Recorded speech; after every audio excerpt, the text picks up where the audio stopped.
Fancy garment and kids mall, Ayesha Nagar police station के सामने, हजार खोली, मालेगांव।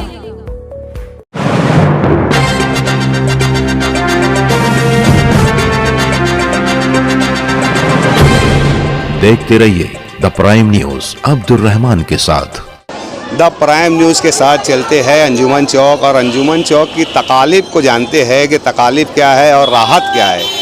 राहत यहाँ पर जो है तो औरतों के लिए नमाज के लिए ख़ास इंतज़ाम किया गया है और मुसरात का नमाज का इंतज़ाम जो है यहाँ पर अलहदा एक जगह बनाई गई है जहाँ पर वज़ू खाना, तारत खाना, बैतुल खला और इबादत के लिए कुछ जगह मुख्तस की गई। और देखने में ये आ रहा है कि अंजुमन चौक का रस ट्रैफिक जो है तो दिन ब दिन बढ़ते जा रहा है और इस कदर का बढ़ते जा रहा है जैसा कि आप मंजर आम पर देखोगे कि रिक्शा, बाइक, गाड़ी, two wheeler, three wheeler, five wheeler वगैरह जो है तो इतनी भीड़ के अंदर लेकर घुस जाते हैं और घंटों ट्रैफिक जो है तो जाम रहता है। जाम होने के बिना पर लोगों को आने जाने में इस कदर की दुश्वारियाँ होती है। वहीं पर मालेगांव शहरियान का कहना है, रिक्शा चालक का कहना है, रिक्शा ड्राइवरों का कहना है कि अंजुमन चौक से पहले अहले हदीस मस्जिद तक के ही रिक्शा लेकर जाएंगे और इस तरफ जो है तो शहीदों की यादगार तक के एक स्टॉप बना दिया गया है और आखिरी फतेह मैदान के लिए बना दिया गया है। इसलिए इस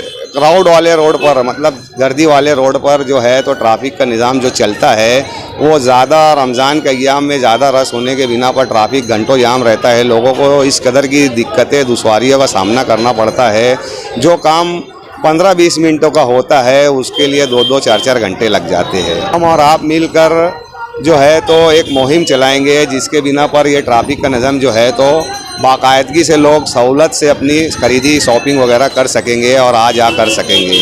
इसके लिए जो है हमने शहर के एसपी साहब से भी अपील की है कि अहले हदीस मस्जिद के पास जो है तो बाइक है, रिक्शा है, ये सब सवारियों के लिए रास्ता बंद कर दे और शहीदों की यादगार के पास इधर फतेह मैदान के पास में कहा कि ये गाड़ियाँ इस तरफ आए ना और किसी तरीके का ट्रैफिक जाम ना हो। सुकून से रमज़ान गुजारे और सुकून से रमज़ान और ईद की खरीदी करे और पुरसुकून माहौल में अल्लाह के फजल व करम से, अल्लाह के रहम व करम से ईद को खुशियाँ मनाएं।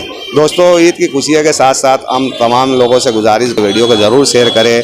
ये हमारी और आपकी नहीं बल्कि पूरे शहरियान की तकालीफ है। इसको दूर करने के लिए हम ये वीडियो बना रहे हैं।